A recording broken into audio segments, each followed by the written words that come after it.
दोस्तों, मैं ये सोचता हूं, मैं ये मानता हूं कि हम बहुत भोले हैं। क्या आप ये सोचते हैं? हम बहुत भोले हैं इसलिए कि हम देश को महफूज रखने के लिए, देश की हिफाजत करने के लिए हम आतंकवाद से लड़ते रहे, देश की सुरक्षा करने के लिए हम माओवाद से लड़ते रहे, नक्सलवाद से लड़ते रहे। लेकिन हमें पता ही नहीं चला कि हमारे लिए, देश के लिए सबसे ज्यादा खतरा उन आतंकवादियों से नहीं, उन नक्सलवादियों से नहीं, हमारे देश के लिए सबसे ज्यादा खतरा उन गद्दारों से है, उन देशद्रोहियों से है जो भारत मुर्दाबाद के नारे लगाते हैं, जो हमारे देश में रहते हुए भी तिरंगे को जलाते हैं। कोई बोलता है अफजल हम शर्मिंदा है, तेरे कातिल जिंदा है। बुरा इस बात का नहीं लगता दोस्तों, लेकिन बुरा इस बात का लगता है ऐसी बात करने वालों के पीछे हमारे देश में हजारों लाखों लोग खड़े हो जाते हैं, तब बुरा लगता है। मुंबई हमले का मास्टरमाइंड याकूब मेनन को फांसी की सजा सुनाई दी। जब उसे फांसी की सजा सुनाई दी उसमें कोई बुराई नहीं, लेकिन बुरा तब लगता है जब आतंकवादियों के जनाजे में हमारे देश के लाखों लोग जनसैलाब उमड़ पड़ता है, तब बुरा लगता है। दोस्तों, हमारे देश की सरहद की रक्षा के लिए हमारे जवान हर दिन शहीद होते हैं, लेकिन तब हमारे देश के अंदर कहीं आवाज नहीं उठती। लेकिन जब हिंदुस्तान की सेना पाकिस्तान में जाकर सर्जिकल स्ट्राइक करती है, तब वही हमारे देश के हजारों लोग हमारे सेना के पास सर्जिकल स्ट्राइक के सबूत मांगते हैं, तब बुरा लगता है।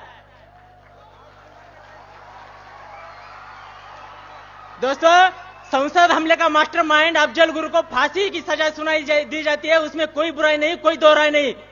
लेकिन बुरा तब लगता है जब हमारे देश में उसके लिए शोक मनाया जाता है, जम्मू कश्मीर में उसके लिए बंद पुकारा जाता है और जेएनयू यूनिवर्सिटी में उसके लिए श्रद्धांजलि दी जाती है, तब बुरा लगता है। दोस्तों, और कोई हमें सिखाने की बात करता है कि वंदे मातरम बोलना संविधान में कहां लिखा है, राष्ट्रगान के लिए खड़ा होना संविधान में कहां लिखा है। उनको मैं बताना चाहता हूं, संविधान में चड्डी पहनना कहां लिखा है? फिर भी तो आप पहनते हो। कोई बोलता है हम भारत माता की जय नहीं बोलेंगे।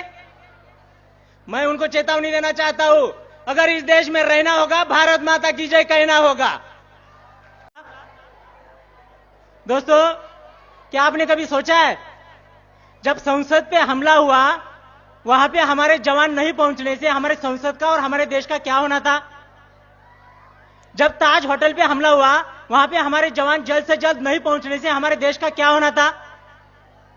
दोस्तों, क्या आपने कभी सोचा है जब पाकिस्तान पैटर्न टैंक लेके हिंदुस्तान के ऊपर आक्रमण कर रहा था, तब हमारा अब्दुल हमीद नाम का जवान अपना सीना चौड़ा करके सरहद की रक्षा कर रहा था, और रक्षा करते समय उसने पाकिस्तान के 7 पैटर्न टैंक उड़ाए थे। अगर वही पाकिस्तान के 7 पैटर्न टैंक हिंदुस्तान के अंदर घुसने से हमारे देश का क्या होना था, आपने कभी सोचा है? पाकिस्तान जम्मू कश्मीर के ऊपर आक्रमण करते हुए हमारे श्रीनगर तक पहुंचा था, तब हमारे मेजर सोमनाथ शर्मा ने अपनी सेना के साथ पाकिस्तान की सेना को जम्मू कश्मीर की सरहद के पार खदेड़ दिया था, पाकिस्तान की सेना को सरहद पार भेज दिया था। अगर वही मेजर सोमनाथ शर्मा नहीं होने से क्या आज हमारा जम्मू कश्मीर हमारे देश का हिस्सा होना था? क्या आपने कभी सोचा है जब पाकिस्तान ने करगिल के ऊपर आक्रमण किया था, तब हमारे हजारों जवानों ने बलिदान देके करगिल के ऊपर तिरंगा लहराया था, वही हमारे जवानों ने बलिदान नहीं देने से क्या करगिल हमारे देश का हिस्सा होना था? दोस्तों, आपने कभी सोचा है? तब उनके सम्मान में मैं 2 पंक्ति रखना चाहता हूं, 2 पंक्ति कहना चाहता हूं, और आपका हौसला तय करेगा, आपका हौसला तय करेगा मैं आगे की बात आपके सामने रखूं या नहीं रखूं। तब मैं 2 पंक्ति रखता हूं।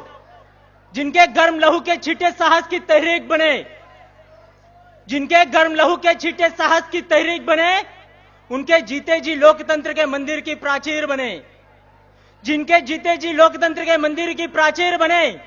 और आज जवानों की कुर्बानी ने भारत का मान रखा, अपनी लाशें बिछा दी उन्होंने, ऊपर हिंदुस्तान रखा।